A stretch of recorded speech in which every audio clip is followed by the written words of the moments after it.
Hey, truth seekers, welcome back to the channel, where we cut through the noise and get to the real stuff. So, guess who's back with another episode of Projectorgate?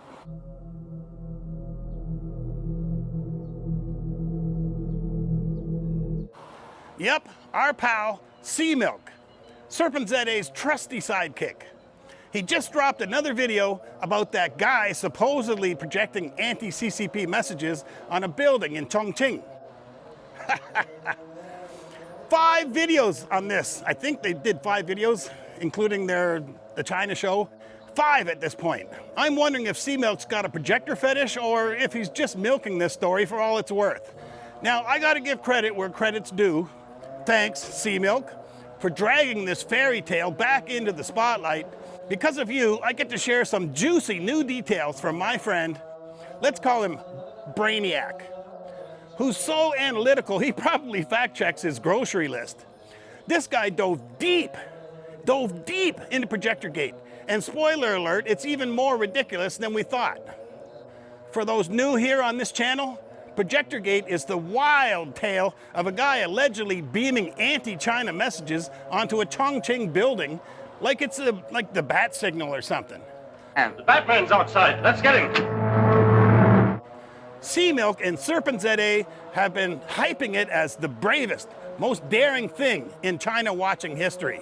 That quite literally, it's the most impressive, most daring, most bravest thing I've seen in my career as a China watcher. What? Bravest? The dude supposedly did this remotely from the UK. Yeah, come on, nothing screams courage like clicking a button from a London Starbucks, right? But here's the kicker. CMilk's latest video, it's got nothing new, absolutely zero, zilch. Just a shiny new sponsor, shout out to CyberGhost VPN, because apparently you need a VPN to hide from the truth.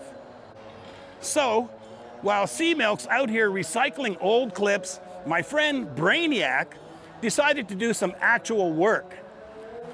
Here's what he uncovered about Projectorgate. Number 1, the timestamp tangle. Remember that police footage with the 1548 timestamp of cops busting into the projector room like many hours before the actual projection?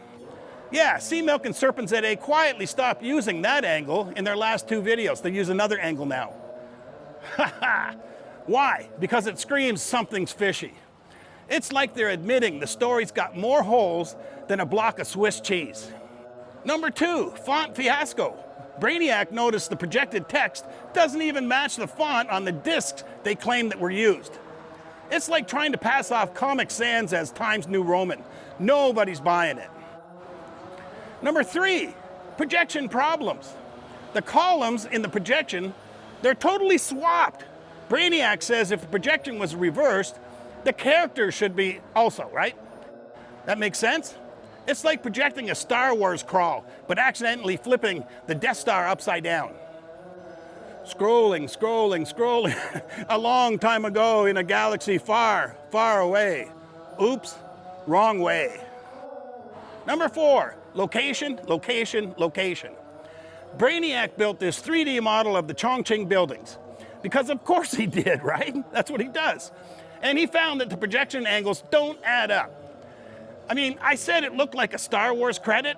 He says it could look rectangular depending on the camera angle, right? But here's the nail in the coffin. One photo, this one here, was clearly taken outside of the projector room. So that theory is as dead as a stormtrooper in a lightsaber duel. Number 5, police footage mystery. The cop footage might be real, but Brainiac says it could have been shot anytime, anywhere. For all we know, it's a 2015 bust of a guy projecting cat memes. So Brainiac's final take, the projections probably happened, but the when and the why are shadier than a back alley deal. CMilk calls this the most impressive thing in his career, get that, as a China watcher. First off, when did China watcher become a job title? Is there a LinkedIn page for that or not? Secondly, if this was such a bold move, why does it smell like a scripted anti-China PR stunt? Yeah, it smells like propaganda to me. If you've seen my other videos on this topic, you know already that I've called this out as a fabrication by folks who get paid to dunk on China. It's not journalism, it's a paycheck, and not a very honest one. Now, before we wrap up, I gotta say a mega thanks to Anthony, Antonilas, David Lazarus, Wayne Mack, I might have missed you in the last shout out, Jason Smith, Shangguan Jiwen, my friend Lee Baird, and another good friend over at Project 326, and also Posh Arthur's Little Corner. You've all gone a long way to make this video possible, and I really appreciate the support. Now, if you, whoever's watching this, wants to join them in supporting the channel, click on the WeChat or Buy Me a Coffee QR codes on the screen right now. Digging into stories like this takes time, coffee, and a whole lot of brain power. If you're loving these deep dives and you want to keep the truth train rolling, consider tossing a few bucks my way on Buy Me a Coffee or WeChat. Link down there, down below in the description. It helps me keep the lights on and maybe even buy Brainiac a fancy latte for his 3D modeling skills. Before I go, my channel shout out for this video goes to Toby's Takeaway. In my opinion, one of the most underrated channels on YouTube. I enjoy every one of his takeaways on China, and I'm sure that you will too. So go down in the description, click on his channel. The link will be down there. So there you have it, folks. Projectorgate just got another reality check, and it's not looking good for CMilk's fairy tale.